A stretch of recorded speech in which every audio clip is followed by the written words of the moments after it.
Orb presents All This and Gargantua-2, Part 1.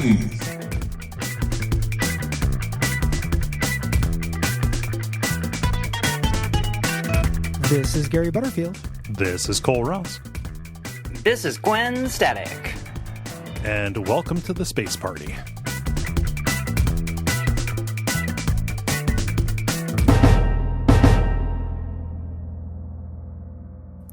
The culmination of much of the Venture Brothers. Yeah, where a bunch of stuff collides and then burns so new life can grow.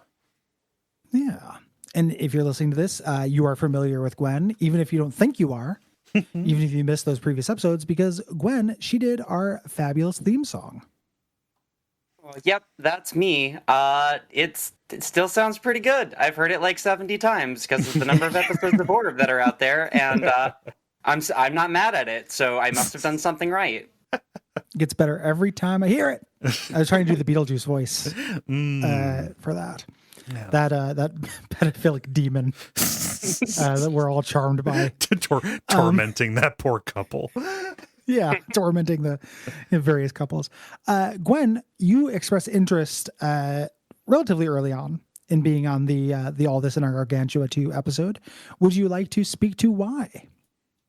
Absolutely. On top of this just being one of the most fun episodes of the show for me personally, I just love that this is what feels like the proper finale for the first 3 seasons, really, but also 4 and 5. Like, 4 to 5 is like Act 2, and everything past this feels firmly like a new act of the serialized story that is the Venture family. Yeah. Mm-hmm. Yeah, we decided to split this into 2, very specifically because so many things climax. Yeah. Here. Like, it is the most plot important thing in the show to be kind of hidden. Because, you could theoretically, like, for a while, this was not on streaming services with either season. Mm-hmm. It did not air with the other seasons and everything. There's a very important coda that was a web exclusive.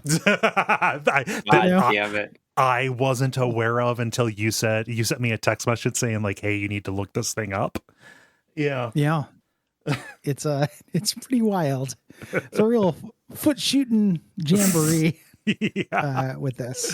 It's the most plot important special feature there's ever been. Yeah. Yeah. And it I agree with you. It is very good. Mm-hmm. It's not, thousands of laughs per minute. It's like, it's funny, but it's not the funniest episode of the show, but it's so interesting. Yeah. It's the funnest it ever gets, doing the pulp superhero sci-fi shit. The action spy stuff is great. Yeah. Like, some of the jokes are there, some of the jokes are not as there, but it's really like compelling. It's a really arresting little spy show. Yeah, it is a super propulsive episode of the show. It feels like it is the most cinematic the show has ever been to me. Yeah, and has everybody. Mm-hmm. Basically everybody's in the show. And doing the background information, we'll talk about this stuff. There are plans to have even more everybody. They were going to have Molotov in. Yeah, give her something to do. Yeah, they just decide not to. A lot of stuff. It's a really cool episode of the show. It's really good, and it sets up an era I really love. Like I love the New York era of the Venture Brothers. It's not my favorite, but like season 6, I think is really strong and felt very fresh at the time and when I rewatched it. Yeah. I'm real excited to get back around to it here because I enjoyed it when I saw it for the first time here recently. But by recently I mean back before we started the show, basically. Yeah, a year ago or whatever. It's about when you talk to a lot of people who are more casual fans of the Venture Brothers. I feel like this is about where people just forget that the Venture Brothers existed. So I feel like a lot of people haven't seen the movie, basically. 100%. I mean, we ran into that with season 5, not really having, we reached out to some repeat guest and, some people were just literally like, yeah, I don't have any season 5 episodes I really have any attachment to, or I didn't watch that far. Yeah. The Venture Brothers really got, I think that I maintain this is one of the best cartoons, that's ever been done. Like, I love this show. It really got hurt by its shitty scheduling stuff. Yeah. Oh yeah. Like, boy, what a different world we would live in if this came out like clockwork. And I think like specifically on Adult Swim, which I don't know, the way that I engaged with it was like I had my Adult Swim phase, which was like 4 or so years, but between like high school and college, and then I just kind of dropped off of it as I fell away from watching TV for a bit. Like Adult Swim kind of has these eras, and people who would just casually watch in one era would say, "Oh, what is this Squidbillies bullshit? I don't want to watch this." And therefore would like maybe not encounter a wild season 5, a wild season 5 Ventures or season 6 Venture Brothers, in the wild, right? 100%. Like somebody, was like, "Hey, you catch the new 12-ounce mouse?" And I'm like, "What the fuck you say to me?" I love that all of our references for like, oh, this old shit, they're all still 14 years old.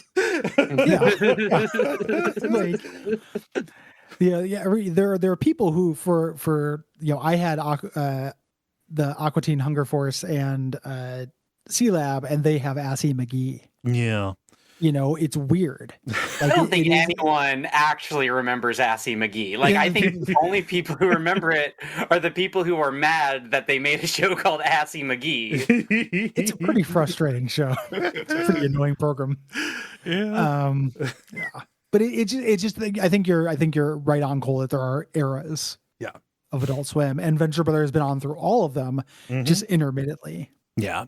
It's like when you get a pizza, like a mozzarella, you get, fresh mozzarella on a pizza, and there's like 2 ice cream scoops of mozzarella at like the 7 o'clock and the 11 o'clock, and that's it. Yeah.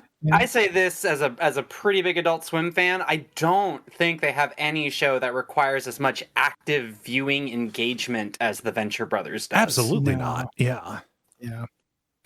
Like this was also the first like really serialized thing they did. Like there's little nods to continuity in like the Brack show and stuff, but just barely. This is a serialized program, so it really got hurt by that, and that that's been true the entire series. But the reason why I'm bringing it up now with this episode is because this is an incredibly important episode that I feel like a lot of people use it as a jumping off point. Yeah, and even cause internal strife within the network of people being like, no, this is too insider baseball. Mm-hmm. Idiots! Like nobody can just like watch this. It's like you would feel so lost, and there's a certain kind of, I've said this before, there's a certain kind of viewer who would be intrigued by that, and probably many more people who would feel alienated and say, this probably isn't worth it. This hill is too big for me to climb. A really fascinating part of that too is that it parallels the source material. Like that is a known problem in comics and any kind of pulp fiction. Like that's how you get ultimate universes and crises. Yeah, is because people can't jump on because it's all so insider baseball. Yeah, this ended up emulating that part of their source material as well. Yeah, I was definitely thinking of this episode as like kind of how comic book annuals used to work. Yeah. Where it's like this big budget show of force, but if you weren't reading the ongoing, it probably doesn't make a shit ton of sense. Yeah. And then they had that, like in Marvel, at least, that editorial mandate to stop doing that. So you ended up getting things like the Kings of Pain crossover and Scattershot and stuff. Like they started doing their own little individual stories that were just in annuals that required tons of background but did not advance the plot. Do they still do that thing where some panels will have like an asterisk and there'll be like a little box that says reference X-Force 462. Only if they're being cheeky at this point. There's usually like if there's an event, there's usually like a reading list in the back that kind of tells you what issues you should be reading if you want to see the whole story or whatever the hell. Okay. But if they did that. Because basically, once Bendis entered the fold and Marvel switched over to writing for the trade, it would have become so convoluted to keep that up. Yeah. We gotta have you on Days of Future Cast, Gwen. I don't know why we haven't done that. We'll find some comic that you're interested in. Jeremy hates me. That's not true. I sometimes I feel bad about this, but I forget you're a comics gal. So, so this originally aired. This is written by both the boys. Originally aired January 19th, 2015. We're covering it in two parts. It came out as one big 45-minute movie for them. Mm-hmm. And it is all the kind of plot lines of season 5 and many of them from beforehand converging into the Gargantua-2 space station. Its grand opening, and ends up being this reboot for the series in general, closing tons and tons of threads. Yeah.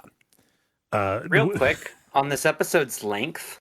As I was catching up on this, I didn't do as thorough of a catch up as I've done in my past appearances. I watched a few bits of season 5 and skipped to Gargantua. I completely forgot that what color is your clean suit is basically the exact same length as this episode, and it feels like maybe a third as dense. Oh yeah, like clean suit is real silly. Yeah, it's like there's a plot and it's good. But it's also just full of Soylent Green parodies and stuff. It's in my not mind, not about moving things around the same way. Yeah. In my mind, that episode collapses down to 22 minutes, and this episode expands out to about an hour 30. Yeah. Mm-hmm. Yeah, absolutely. I agree. I have a similar kind of relationship to that. In fact, when I sat down to do prep for Clean Suit and I saw the runtime, I was like, what the fuck? I was yeah. It doesn't seem like 45 minutes worth of plot. It really doesn't. I think there's something about the fact that it spans so much calendar time within itself. It feels like it is, I don't know, airy or, I don't know. Yeah, more montagey. Yeah. Like it's more a collection of scenes, and this is more moment to moment. Yeah. Beat to beat, so you feel the time more. Mm-hmm. Yeah. For sure. So we talked about some of those plots, like we're going to see like the end of the guild as we know it. We have the Sovereign here kind of making his big final move against the investors. We're going to learn a little bit about the nature of the investors before they are taken off the board. We have the Revenge Society kind of self-destructing. We have JJ literally self-destructing. Yeah. A new council. So a new guild for this. A lot of things just taken off the table here. Yeah. Originally, this was just going to be a climax of season 5, but they ended up not being able to do this due to like a real long series of, I'm going to just go ahead and call it kind of boring. Yeah. Discussion about what constitutes a special versus what constitutes an episode. Mm-hmm. Like, I feel like the book has something like 1,000 words about this. Yeah. And who cares, you fucking nerds? Like it is really weird and inside baseball-y. It's real. Like it comes down to like, it almost seems like they're working with different like definitions. So there's a lot of semantic stuff. Yeah. So it's like, we were renewed for 2 seasons and a special. And okay, like what does a special mean contractually versus like, should a special take place in continuity? Should a special be its own standalone thing? It's kind of an echo of the Halloween special conversation. Yeah. And my understanding is because of this entire argument of not understanding the definition, season 6 is truncated, which is why the first 3 episodes of 7 are the season 6 finale. Yep. They keep doing that. Like it's this weird, like they're on a train laying the track out as they go. Just, we call this the finale overflow. Yeah. Yeah.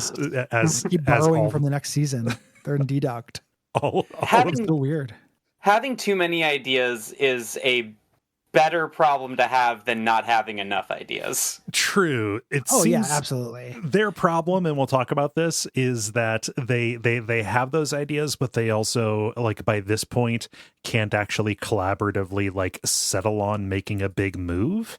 So they end up putting it off until they have to do something. And when you don't plan, stuff like the finale overflow ends up happening, right? Yeah. Like, I mean, yeah, let's we'll get into it. Yeah. In the book and, commentary, everything around this feels very strained, and they're real public about that. So the idea was, the network wanted a standalone special. Doc wanted a standalone special and just to like skip forward. And, you know, it was basically like, we could just start things, then deal with it later. Jackson really wanted to do this wrap up. He was very married to having a wrap up for season 5 and doing this Guild Civil War idea. And that kind of philosophical difference, along with individual kind of political bits between them, caused this strife. You know, they talk about it in the book. It's very revealing where Jackson's like, yeah, I think that Doc felt like I was just giving him a job, you know, and saying, hey, this is our story, as opposed to collaborating on the story. And he resented that. But at the same time, I really wanted to do this story. Yeah. And I, you know, one of the changes that's happened through me doing the show is like, oh yeah, like Jackson's right.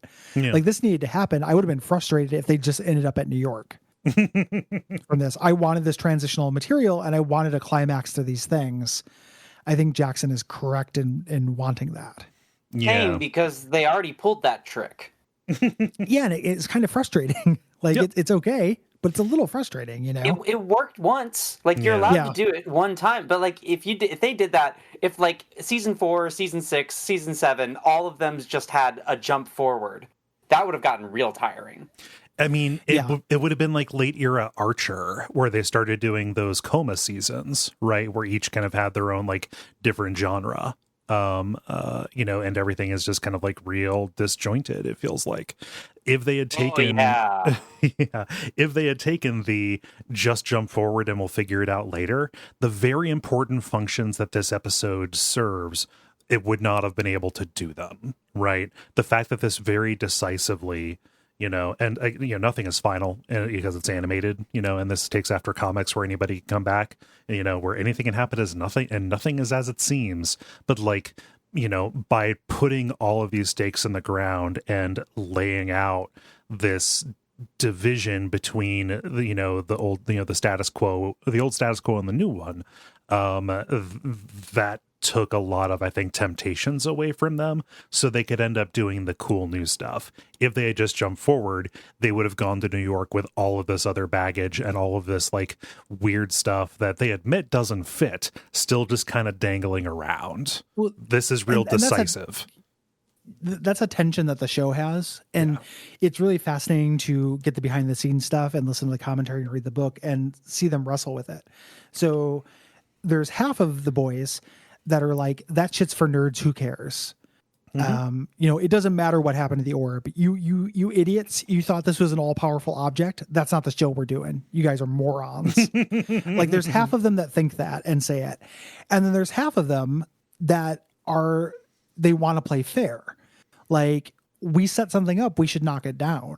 And I'm really sympathetic to that part of it. Like I hate the you're pregnant fake out at the end of season 2. I don't like that.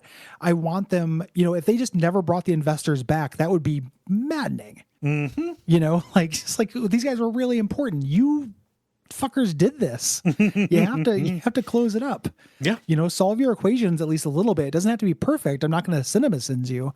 Yeah. But like, you know, you can't ask me to believe something is important and get me invested and then make fun of me for it. Like, that's dirty pool. Yeah. You know, there is a nuance that like there's a gradient between nothing matters and I hope someone got fired because they played two notes when they struck the same part of the, you know, got fired for that blunder. Like that, like there is, you know, it just matters. There is some stuff that like narratively kind of needs to happen, and I think that like you know, Jackson I think has a very good kind of quote about this. I'm going to pull this from later in the notes, but it makes sense. A lot of the stuff that they end up doing in this is getting rid of that old stuff and doing things with finality in order to make the stuff that is left behind, to invest it with more weight and recenter it.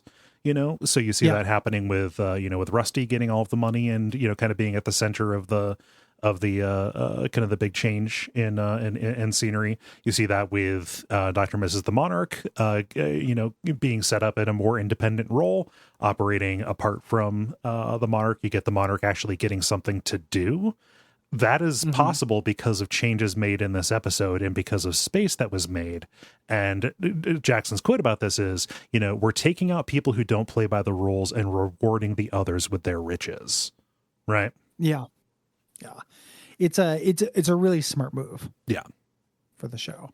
I do not understand the argument, like Doc's argument for this. Yeah. I don't think it holds very much water. Yep. For this. And eventually, like, he came around. It sounds like he kind of got browbeaten into doing it. It just became late. They ran out of runway and they had to pull up. Like we gotta do something, so I'll compromise, And there's another really like telling part of the book where he talks about how like he doesn't want to do this anymore. Mm-hmm. Like, it really seems like as dark as it's been between the boys, like Doc's like, yeah, I was guessing whether I want to do this anymore, not just write the Venture Brothers, but write in general. Yeah. Like, do I think this is fun and good? Is this a good use of my time? Is this what I'm here on Earth for? Yeah. And that's dark, like as a thing to run into, that's serious. And he ultimately is like, no, this is what I do. He ultimately decided to, but he had like this crisis of faith around this. Like, the drama that's on the screen is nothing compared to the drama between these two men. Can you imagine two white guys who don't sometimes not get along? Good God. The stakes. Oh my gosh. So, and all of that was coupled with network pressure, right? Yeah. So like from the struggle, like as they were coming up with ideas for like what could the special be, they ended up coming up with a bunch of ideas, which became cool stuff later. This is where they got the idea for the Morphic trilogy. They put stuff up on the big whiteboard, the big board. Don't you dare call it a whiteboard. they put it up there, and it eventually paid off. And it would have been cool stuff to see here, right? But they couldn't actually act on it or move any of it forward just because of this conflict that they were having about what do we do with this special. We kind of can't do season 6 until we address it. Yeah. The kind of the actual work this does. So they recognize some problems that we had with season 5, basically. And they find some things about season 5 that I like that they consider problems, but it's fine. Yeah. So the over focus on the OSI stuff, they realized that wasn't going anywhere. The investors seemed too serious and too scary for what they did. And then they also revealed 13 new characters with the council. And they're like, we had to come up with personalities for these guys. Like, how do we do this? People are going to ask us questions about like what they do. They're going to like, how do we address a Don Hell? Yeah. What's Don Hell's motivation? What's Don Hell's origins? We can't do that. So they have to do those kind of send-offs for those characters. This is also the episode where they get Stephen Colbert back as Professor Impossible. I like Bill Hader better. Put my flag in the sand. I think Bill Hader's funnier at it. Yeah. And always funnier is Toby Huss comes back as Tracer. Seemed like he got a pretty decisive send off, but he comes back and ends up serving an incredibly important role. Yeah, he's great in this as well. Yeah. Very funny. And the series of deleted scenes in the books that they talk about, I'm really curious when we get to the special features, how much of this stuff got animatic. But I would have liked if Tracer came back as a Galactus. That's very funny to me. So good. But we might still get that. We may still get that. I could definitely see that fitting into the finale. Final shot of the movie. It was just Tracer Galactus like taking a big bite out of Earth. I'm hungry. Go to adventure. Yeah, perfect. I am thirsty. And then drink Milky Way. They mentioned that in the commentary too. So they seem really kind of married to the idea. Also, I loved them just referring to him as a Galactus. That's really good. The joke will never not work on me. Oh God. And I'm just going to take a second to just really appreciate Toby Huss in general. I love him to death. Every time he shows up in anything, I just have a better time. I was watching some mediocre horror movie pretty recently, and I couldn't even tell you the title, but the MacGuffin villain was played by Toby Huss, and it was just like, I'm happy whenever you're on screen. Yay. Yeah. He's a miracle. Yeah. I've got miracle man. I've got Righteous Gemstones on my to watch list. How is he in that? Oh yeah, he plays like the family patriarch in that. Yeah. Also in that series is the Suzuki Omnicord. the electronic auto harp that I own. I keep seeing screenshots from it that show me the Suzuki Omnichord. And I'm like, yeah, Oh this goes yeah. for me. It features an instrument I like. I saw these exact same screenshots, and I was actually looking how much those go for nowadays. They've gone up. I got mine for like $150, but they're much more expensive now. Probably because of the show. Yeah, exactly. I can get that righteous gemstones money. I've been investing in Omnichords. So out of this, we get Rich Rusty. We get Dr. and Mrs. the Monarch actually being in the guild, kind of rebuilding the guild, politics and the like. There are plots they cut, as we mentioned before. They were going to bring Molotov back and close that thread. They just didn't. Yeah. There's going to be the Order of the Triad, like their kind of subplot. They appear in this, but it's very cameo. Yeah. Like, this is going to be important to them. And then they disappear for season 6. Yep. Which is a bummer, but they do come back in season 7. Mm-hmm. Yeah. Which is good. We're going to get more backstory for the investors. I'm happy that we get their names and just like an illustration of the dynamic between them and Killinger, and that's it. Yeah.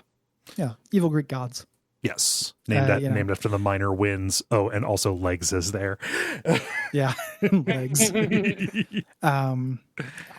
So we get that, which is great. There's going to be more guild and OSI stuff, and they just skipped it. Yeah. And again, that's fine. Mm-hmm. It's not all created equal. Yeah. I'm happy that they got rid of, like Dragoon and Red Mantle negotiating for what's going to happen with them. I'm glad they got rid of that and kept the Monarch and 21 playing 20 questions in the shuttle. Like, that is good and charming to me. They have a lot of work to do to sell that relationship to me again after Operation Prom. Yeah.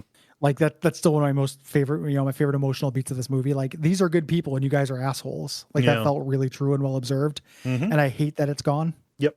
Like, but they're going to slowly rebuild that relationship and put a Band-Aid on that big gaping wound. Yes.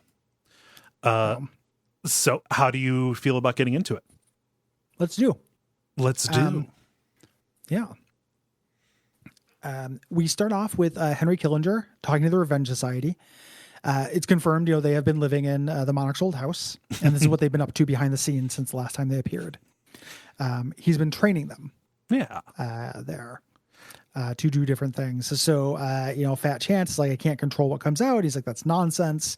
Of course, you can do that. You must become Fat Choice. So he becomes a teleporter of sorts. Yeah. Professor Incorrigible can stretch himself as different people. Things Baron Underbite throws his jaw, and he's just like, "But what else can you do?" Nothing. That's another thread that gets. Yeah. They realize after talking about it for 4 seasons that they didn't know what to do with Underbite. They finally kill him off. Yeah, and also he could do that before. He's the only one who didn't grow. No, there's nothing to do with Underbite. Yeah. We also get new recruits. We get Zero. And then, God, I'm so glad that they managed to find a way for Radical Left to stick around. I love Radical. Such a good ad. Yeah, Radical Left. The episode where all the guild people get their final arches is real good. Where it's just him and his house that's split down the middle. It's the hard right or whatever the name of his right side is. Right wing. Right wing, yeah. Right wing and Radical Left, as a team up. This is really good. Oh man. But there's some disagreement about their debut job. They're going to break onto the scene with a heist. And, elements of the team think that's below them. That's nickel and dime. We're not about money, etc. But there is a larger game. They're being used, as we will find out. This bickering, there's tons of double crosses. Oh yeah, on in this. Triple crosses even. They call triple it out. Cross, yeah. Maybe be a quad cross in there. They're interrupted by the post credits of season 5 of Monarch 21 and Dr. Mrs.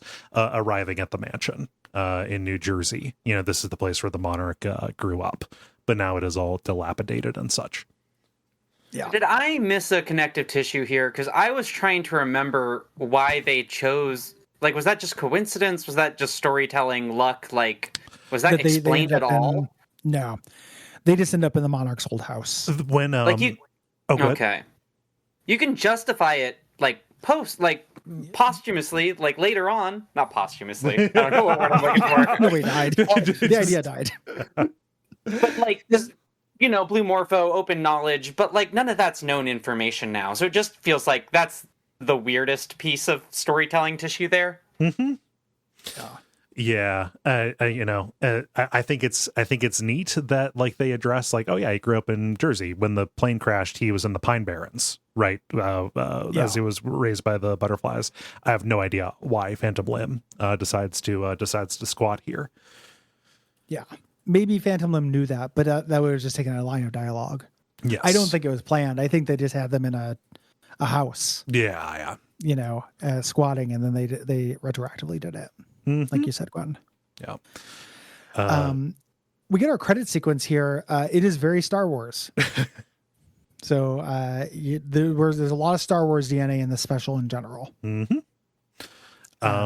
Yeah, and that quickly gives way because we got so much to do. This thing needs to propel forward to a commercial for the opening of Gargantua-2, kind of as this all-purpose research station, casino, and resort that JJ has opened up to the public. In the commentary, they talk about like, oh yeah, we took the series to space. Like we had the space episode before, and we had like magic, and we also have the the weird watcher kind of guy, the Galactic Inquisitor or whatever.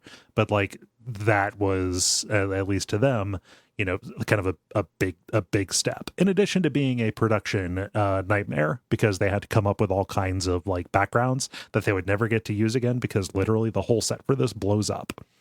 Yep. At the same time, they were making the backgrounds for season 6, yes, which were all new, so it sounded like a real nightmare. Yeah. All the outfits and everything everyone's wearing here is Star Wars the motion picture based, and I love the little admissions to mistakes they make when they're talking about production, where they're like, why did we make all the J-bots different? Like, why wouldn't this be standardized? Why did we make like 7 different models of J-bot? Yeah. Like, I would not correct you if it wasn't salient. You misspoke. Star Trek the motion picture is where this stuff comes from. You said Star Wars the motion picture. Oh, okay. Yeah, they're really similar. Star Wars the motion picture is the one where they go to San Francisco. Oh, you know what? I will bet you $1,000 that's not the case. I will testify in court that is not the case.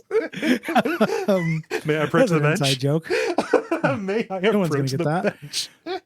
I salute you, Glenn. I got a text from Chris. I got a text from my brother. He was saying, "Oh, you need to watch Mr. America on Hulu." I was like, "Oh, you have no idea what you just dipped into." Yeah, way ahead of you, buddy. Yeah, he just watched it out of the blue with no context, which I imagine has to be a baffling experience. Everybody I've turned on cinema, it's such a gift, because you'd be like, "Hey, I don't know whether you're busy, but here's a decade worth of amazing content for you. Here's the longest joke that's ever been told in history for you." And it's amazing. Like, it's so good. That would be a great pod space to occupy if it wasn't already taken. Oh yeah. That Justin Gaynor guy got hired by them and stuff too. Like the first guy who started doing a podcast around on cinema stuff. Got brought into the fold. Nice. Could have been us. Oh well. Hear that, Doc and Jackson? Yeah. Oh my goodness. But yeah, I just the slightly different aesthetics, and I know people get persnickety. But that kind of gives way. This commercial, Rusty is watching this on the seatback screen on the shuttle up to the space station, and he's talking Dean's ear off, about how it's basically just real insecure and, envious of his brother's success. Like, oh, Gargantua-2 is only slightly bigger than the original. If it wasn't for that antenna tower, Yeah. He starts talking about how he's the first boy in space, the first American boy. But I was the first to come back alive, which is sad and true. Yep. Poor sounding. Poor little Dimitri. I love how that comes back later. Oh God. Hank is sitting with Billy, which is fun. It's not a matchup we see. So that's real cute. And he's like, "Why are you coming?" He's, "I'm a surgeon. I twisted your balls." And then Hank doesn't remember this, of course, because that was a previous Hank. He's like, "Oh, you fond old clone Hank." I love again Hank rolling with it, and Rose is babying Billy as the Action Man is trying to get some smooching going on. Just there. It's really her doting is cramping his style. I love Colonel Gentleman's distrust of robots. He's like, God, do I love Colonel Gentleman? Yeah, it's real. All the stuff with him and the robot, and then the robot saving him at the end is very good. Yeah. I don't like seeing like Billy and Billy's mom. Like this is just part of me being a person. I get like good mom stuff on TV or shows will make me real sad now.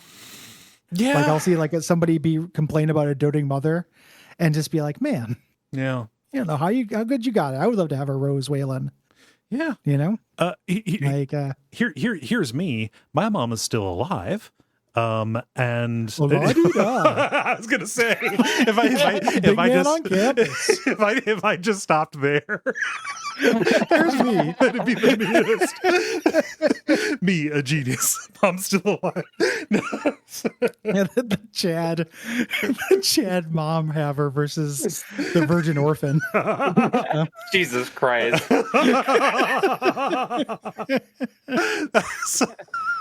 I thought about stopping the sentence right there. No, I like you know, you have more reason than I do to get messed up about that. If I see a video of an animal being a good mom, I get misty. Well, yes. Oh God. Yeah, that I will cue, like I could cue that up and go into the fucking Joy Can with just like good moms. Yeah. Like good mom cats. Uh-huh. Gently placing kittens where they're supposed to go, mise en placing them. Good God. Like, that is the sweetest shit that's ever been. Yeah, I'll just be laying in bed, going through Facebook Reels or whatever, just sobbing. Yeah, she's trying so hard. She cares so much. Yeah. So in short, Billy needs to appreciate Rose Whalen. Yeah, well, he's got her, you know. Yeah, she's not gonna be around forever, man. Yeah. We also got over to some other people showing up, Brock and Amber Gold. So all you Amber Gold hounds, you're going to get, that character gets nothing to do in this episode as well. Yep. Are in another show. That does mean Snoopy is coming. Snoopy is coming, and Headshot. All the OSI losers are getting some time. Those fucking characters. They're following on a shuttle. Brock being like, we're here in secret because JJ's a problem child. Yeah. He doesn't play the game. He refused OSI protection, but he's still making stuff that cannot get in the hands of people. That's really interesting to me. Mm-hmm. I think that's a cool idea. Yeah. Just because you don't believe in the boogeyman doesn't mean he doesn't exist. Right. Yep. Yeah. And, kind of the impetus for this is not just like generally like, yeah, he's a problem, but they ran the books on some of his investors and found the investors. Some of them are investors. Yeah. Yeah. And just he believes that JJ is naive and doesn't know how to look out for threats. Right. Yeah. Which seems fair. Yeah. And as we'll find out, JJ has more on his mind. Yes. Right now. Cut over to the Monarch. He's real grossed out by the mansion. It's been devastated. 21 says it's squatters, he'll go check upstairs for them, and he walks up 2 steps and there's no way to get upstairs there. Yeah. We confirm that Kevin and Tim Tom are dead here. Dr. and Mrs. the Monarch says, we're going to make this into a real home. I only wish the Moppets could see it. And the Monarch and 21 are real cagey about it, implying that they both killed the Moppets. Yeah. It's like they know what happened. I think that maybe this is, correct me if I'm wrong, Gwen, I believe that they are implying that she thinks that they just died in the crash along with all the other henchmen. That is, I think, is exactly what it is as well. Yeah. She does not know. Again, rare for there to be that kind of death that we don't show it. Yep. I really hope they do not take that opportunity to bring back henchmen. Just riding on Galactus Tracer's shoulders. Yeah. Like just all your old friends, they're back. They're having a party. All the dead characters show up on a ship. Dr. Mrs. the Monarch has to go because she gets a call from the Sovereign. and gets put in a car. And this is a nice little misdirect because we think that she's going to die here, because this is where we're getting our montage of the other members getting called for a council thing and dying. Steppenwolf gets into his Dragula, getting out of Chairman Mouse, and his car explodes. Don Hell takes a call, getting ready to take off and take his meeting, and then drinks a glass of acid. That's super grisly. Like I mean, there are a bunch of grisly deaths. It's super over animated the way that he just kind of just sloughs apart. His face drips down. Yeah, there's a lot of loving detail put into that. While Fop gets ripped apart by dogs because someone put cat pee in his cologne, in his perfume. Yeah. Because that's how that works. Little nice little double meeting. He said he doesn't want to be late because the sovereign could be a real queen bitch. Of course, boy song. Yep. Dermot finds the nerve just in a dumpster. So there's no story there. Yeah. The guy who never got a line or anything, just thrown into a dumpster. I mean, the nerve is upsetting enough to see alive and walking around. It'd be pretty startling just to see him dead in a dumpster. The nerve looks like Mutagen Man from Teenage Mutant Ninja Turtles. No. Who is a real badass toy. Kind of looks like the nerve. Nice. I think I remember having that one. The surface of it got kind of like scratched or cloudy, so it was difficult to see inside of it. But that only made it better. It looked like it was full of formaldehyde and it was all stuffed full of Fiji mermaids or something. like you went to the bad Ponderosa. Hunter and the rest of the OSI are kind of watching all of their targets blink out, one by one. This is not supposed to happen. He thinks somebody took a shot that they weren't supposed to. He shouts, "Damn it, what in the Sam Harris is going on here?" Instead of Sam Hill. Which I agree with you using Sam Harris's name as a curse. But he concludes that, the sovereign must know that we've made them, right? And we're on the trail. He's burning all of the known council members so he can get away scot-free. They're the only people who can point out where he's at. Yeah. And the only three that remain are Vendetta, Dr. Z, and Red Mantle Dragoon. Yes. Missing or gave their tails the slip. And they need to protect them so they can give away the sovereign. So they can give them intel. Yeah. Cut over to the front desk where they're checking in. They don't have Rusty's name there, which we never get closure on this. This is a real dickhead thing for JJ to do. Yeah. He does have Scamp on there. It kind of seems I don't know. It seems actually malicious on JJ's part as opposed to when JJ said his weakest, he wants to reconnect. Yeah. This is a weird moment. I'm nitpicking, I guess, because it's just for a joke. Yeah. So they can do that Parva joke, but it does feel really out of character, I think. Yeah. But there's no reservation, but they've got one for Scamp and a Parva cubiculum. And Rusty thinks that is super important because it's in Latin, and of course JJ would do that. He'd named the ray shield Palamon. You are Palamon. But it just means small room is what it means. Yeah. That noise, just for fun Easter egg for people listening. Did that come through on the mic? What did Pocket do? No. I have a mail slot at this apartment. So at a random time during the day, the mailman just throws a bunch of garbage into my house. It's really unnerving. It's like a built-in jump scare. I really hate it. It's really frustrating. Nobody put any anthraxes in there or anything. Yeah. Or just, just hook up some kind of hose with poison gas to it. Bees. Oh, yeah. Poison bees.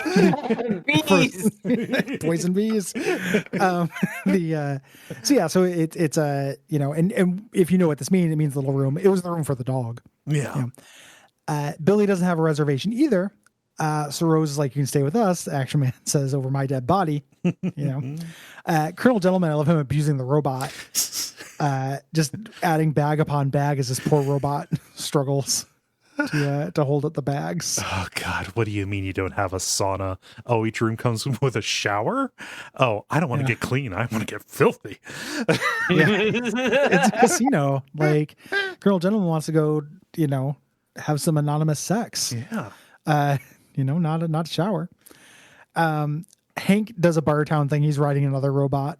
And is in like shade echoes of first season, Gunga Din, making Dean say who runs Bartertown, which is very funny. Embargo lifted. That's very good. Yeah. It literally what happens in Thunderdome. Embargo lifted. Like it's all sad. Brock and Amber show up disguised as their civilian counterparts, like a Texan, and then the backstory lore here is the wife is the head of the cheerleading squad for the football team he owns. Yeah, the Texas Lone Stars they call them. He took them hostage and stole their ship so that they could have an identity to assume while they were on board and not draw suspicion to themselves. Yes. Yeah. And then he's eating pistachios. He's using them to plant spy cameras. Around for the OSI. Yeah. Rusty, I like this joke because this is subtle before they underline it, which is nice. You think that Rusty and Hatred are just talking past each other, which they would do. Well, no, they're talking to each other on the video watch, but they're talking over each other because it's going through fucking space. So there's like a second or two of lag. So Hatred is saying like, hey, the power is out and it's been out for a while. All the food is going bad. And again, Rusty Insecure is saying, oh, this place is just like Howard Johnson's. It's all show. I love that weird dig towards Howard Johnson's out of nowhere. Like, I don't know Howard Johnson's. Does that make sense, or is that just Rusty being petty? I mean, it's him being petty, but also like Howard Johnson's is not considered to be a very nice hotel. It's not like a Red Roof Inn, or a Super 8, but like it's like a chain of hotels that has like a restaurant attached to it. So it'd be like, what if there was a Holiday Inn connected to a Sizzler? Ooh, yeah, do you like? There was a big marketing push in the big heyday of the Mad Men marketing stuff for Howard Johnson. So it kind of came solidified as Americana, just, in box. Yeah. Gotcha. And people call them hojos, which is a fun euphemism that I use for hand job. Oh, yeah. Hand job. I am hand job. I'm just going to fit onto the hojos. Yeah. Go ahead. I've only seen active Howard Johnsons in Florida, if that explains anything about it. Dreadful euphemism. Oh, we have active Howard Active is doing so much work in that gross thing you just said. We've got active Howard Johnsons on the field. I repeat. They're on the move. I remember what I get at active Howard Johnson, and now it takes a long run up. JJ interrupts this by doing a commercial for the space station on a view screen. Yeah. And he looks like JJ. That becomes important later. Something I love that is not funny, it's just great, is when they're in the council and Mommy Longlegs is losing her mind, talking with the communal language of the colony. We did not get enough Mommy Longlegs in this series. They introduce this amazing detail and then they immediately kill her off. Like, don't sell me on Mommy Longlegs so hard and then just have her get shot. It's such a cool idea. Like, I love the infinite mother of all spiders. So my read, based off the information I've been given today, that they started planning out backstories for all 13 members of the guild, realized they had solid ideas for like 4 of them, half ideas for another like 3, and then just couldn't think of anything for the rest. I think that's probably right. Yeah. That sounds like, what was the nerve going to be? What kind of the moment you make him talk, you just open so many doors. Yeah. What kind of stories can you tell with or about the nerve, right? The other part of it, and this could be post hoc rationalization in the book, or just an explanation of what happened with this move, is that, you know, they got rid of these characters who were literally just cutouts before, in order to, if we're going to have a council, like we should probably, like, it would be neat if it was important characters that people know. You know? Yeah, they say that in the book, like explicitly. They're like, this should have been people who we already cared about. Yes. Rather than doing the work of making people care. Yeah. But I care about Mommy Longlegs, especially her just, again, ranting in this apocalyptic poetry about all of the pain that she's experiencing, like, you know, like a disturbance in the force. She doesn't say that, although it wouldn't be out of character. And the only other person there is Phineas Phage, and he can't stand it. He's really annoyed. Yeah. I imagine guild strangers are killing all of her spiders. Oh, ooh, huh. Like maybe that's what's happening. Yeah, trying to get at her. That makes sense. Monsignor signs in. He was doing a confession. Dr. and Mrs. the Monarch is there. And then the Sovereign joins them. There's just 4 of them. And basically says, you know, I invite you to my finest hour. You can join me as we destroy Gargantua-2. All of our enemies inside. You know? And this is obviously not going to fly with Dr. and Mrs. the Monarch. No. You know, this is against the rules. Looking back, with later story revelations, this feels undersold. Like it would be a much bigger deal that the Sovereign, or it should be a much bigger deal that the Sovereign is proposing that they destroy Gargantua-2 after what happened, Sharky's night? Yeah, at movie night. Yeah. It is a big, you know, I think that's also some post hoc stuff. Yeah. Like in the context of this, it is the Sovereign going off. Mm-hmm. But at the same time, like later they just wanted to be like, no. That's a real big deal. Yeah. But like nobody wants to go along with them. And he eventually gives them an ultimatum. We see kind of the other side of this. We see Killinger kind of showing the Revenge Society their new headquarters, which will ultimately be the new Guild Council headquarters. It is Meteor Major, Force Majeur's old hideout. Yeah. They don't reference this in the book. This is very clearly a reference to Magneto's Asteroid M. Mm-hmm. Absolutely. Yeah. Like, I don't know. Like, I was very surprised they didn't.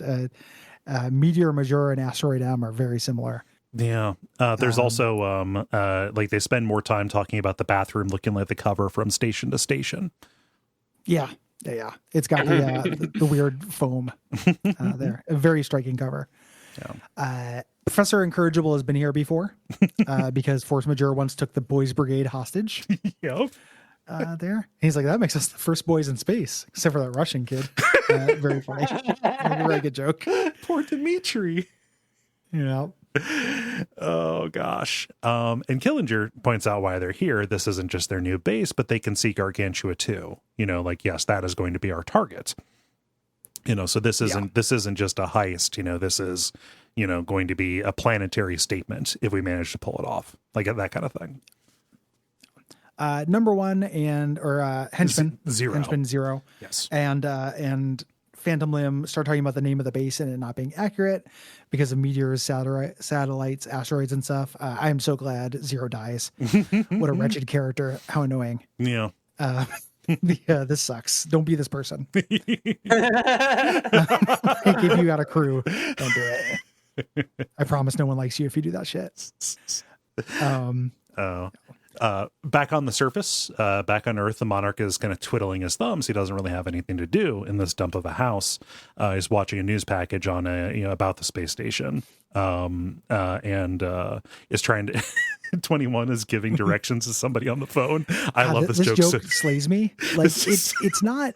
So this is this is a very funny joke. It is sus. Yeah, that 2 white nerds are making it. But it's also a joke I've heard Killer Mike make. So I feel like it's kind of fair game. I heard it on the Boondocks for the first time, which of course is a license for me to say anything that was said on the Boondocks. Yeah, anything that's said on the Boondocks is okay. Yeah, but yeah, he says it's the big brick house on the corner of Malcolm X Boulevard and Huey P. Newton Drive. That's very funny. For anybody who doesn't live in America or doesn't have context for that, oftentimes the names of civil rights leaders are given to streets almost contemptuously by city councils and stuff to areas of the town where they don't want to put a lot of money in investment. Well, yeah. And it's also them not making it like the classic example of that is MLK, like Martin Luther King Boulevard. A lot of major cities have that, and it tends to be in lower income neighborhoods, not for race science reasons, because of city planning racism. So, but them taking it to the extreme and having it be Malcolm X and Huey P. Newton, who is the Black Panthers fella. Yep. That is very funny. So if that's big laugh out of me. I forgot about this joke until I rewatched it. It is maybe not playing with fire. It's playing with some very hot stuff around some fuel. I also laughed at it. So I apologize if that is wrong. No. They can't get anyone to deliver food to them, and they're starving. They're like, hey, you check the fridge. And they're like, no, no one's going to magically fill the fridge. But then they open the fridge, it is full of food. And they're going to dig in. But the Monarch notices this specific bread cutting knife, little callback to Phantom Limb. And he recognizes fancy bread means Phantom Limb. Yes. So he thinks that like, oh my gosh, like, is he specifically trying to fuck with me? And then realizes, okay, well, no, he's not fucking with me. There are blueprints for Gargantua-2 just sitting out on the table that he didn't notice before. So he's got to got to beat him. And the first step is 21 fetching him a New Jersey Transit schedule. Yeah, they're gonna take the bus. It's some of the stuff in season 6 and 7 that works for me is the Monarch just being poor as shit. Yep. I love him having to like just try to get around. That's very good. This is also very sad to me. Whenever Rusty's a real shit, when people are shitty to Billy, bad friend to Billy, it makes me sad. Yeah. Billy wants to stay with him, and he's just like, "Oh, I'm gonna sleep in the dresser. I give killer back rubs." He really wants to be there. He's just trying to make the sale. I just like, oh, please, let me be around. Let me have a place to sleep. Yeah. Just like, hey, you can't be here. Billy points out, like, why are you surprised? Part of our cubiculum is Latin for small room. And for Rusty's like, I knew that. Yeah. I know Latin. And again, feeling insecure, he goes to kick Billy out of his room, which is immediately met with a robot bellhop coming to take the good doctor to the Thalumen Maximus. But the good doctor is not Rusty. It is Billy. Yeah. Yep. Again, weirdly out of character for JJ. Yeah. To do this. Rusty's upset about this. He's like, you're not a doctor.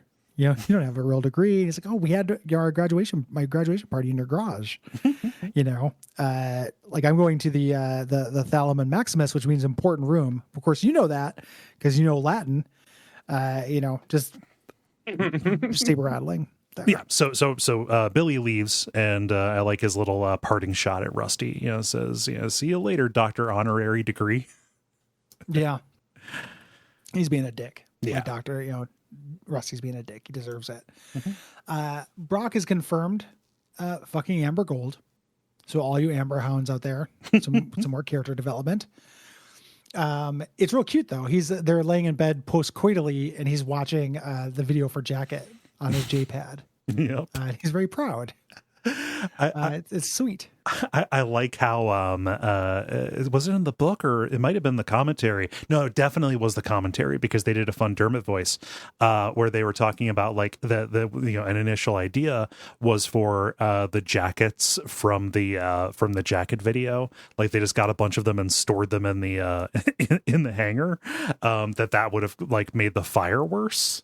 Like, it was the idea, like, we can't put the fire out. All these jackets are here. They keep on recatching. It's all of this polyester. And stuff. It's like they were doing Dermot voices like, you got to soak them with oil so they shine more.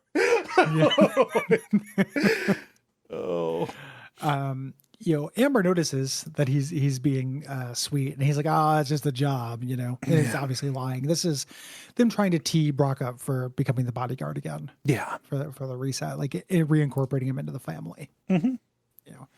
But Amber hears somebody spying on them out in the hall. This was originally where they're going to have Molotov as well, where she hears somebody in the hall, but then Molotov was watching from a vent in the original draft or what have you. Yeah. In this one, it's Hank. Again, I love super competent Hank. He made them, even though they were in disguise. It's like, all right, I know you're doing spy stuff, so here we go. You know, I love it. It's Hank. He hears the song. He wanted to do his adoring fans. And I love him jumping on the bed in front of naked Amber and be like, hi, I'm Henry J. Venture. You know, and who is this enchanting lady? This enchanting lady, like just ultra confident. Yeah, Hank, very good. He's a good boy. Very competent. Oh man, Brock nearly slits his throat when he walks in. But yeah, he wants that on this. Brock says, "Hey, you need to forget that you saw us. You know, don't get mixed up with me. I'm a loner, Hank, a rebel." Yeah. Yep. Of course, he will not do this. Nope. We cut back over to the council, and Dr. and Mrs. the Monarch is saying, like, we can't attack Gargantua like that. There are so many treaties that violates. This attack is super illegal. And the Sovereign basically lays out his hand. He says, you either do that, you either join me on this mission, or you can die like the rest of the council. And that's really interesting with his plan that he would have been willing to share. Mm-hmm. I'm kind of surprised. Yeah. Yeah. Well, he also could have used them and then killed them anyway. Like, that's true. Yeah. He even says it, like, toward the end when kind of in his final scene, it's like, oh, the evil organization leader went back on a deal. Ooh. Yeah. The super good performance. I love the deleted scene they were going to say when they caught the real Bowie. They're like, yeah, we caught him.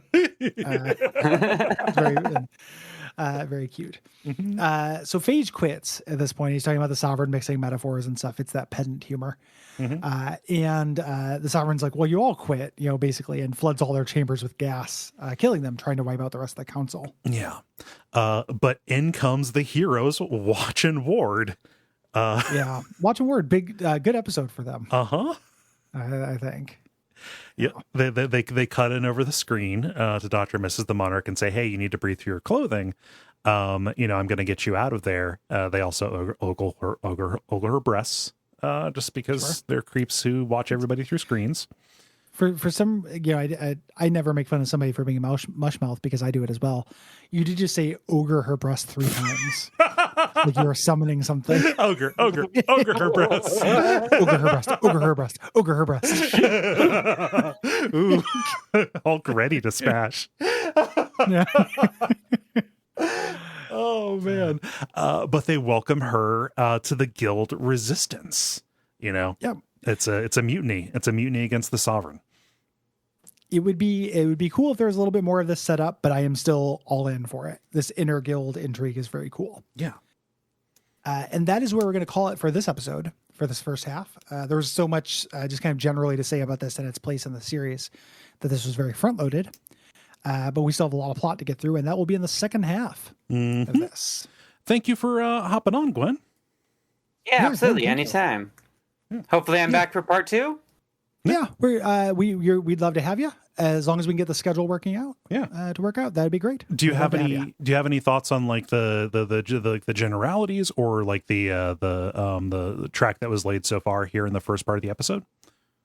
R.I.P. the original council. They really could have done so much more with that, but I also understand realizing that you introduced an element that you just can't truck with. Yeah, it's a real casualty of 13 being a cool number. If it were the council of 5, they would have been fine. Yes. Do you have anything to plug, Gwen? My band's putting out a new EP really soon. It's not out yet, but Google my band's name, Trash Sound Conglomerate. And we got 4 new tracks of rip-roaring punk rock for the masses. Fantastic. Is that on check it out. Is that on Bandcamp, or are you distributing it on your own? We're doing DistroKid, so if you got Apple Music, Spotify, Bandcamp, I think it technically goes up on Tidal too. So get a Tidal subscription. I think that pays me the most. Cool.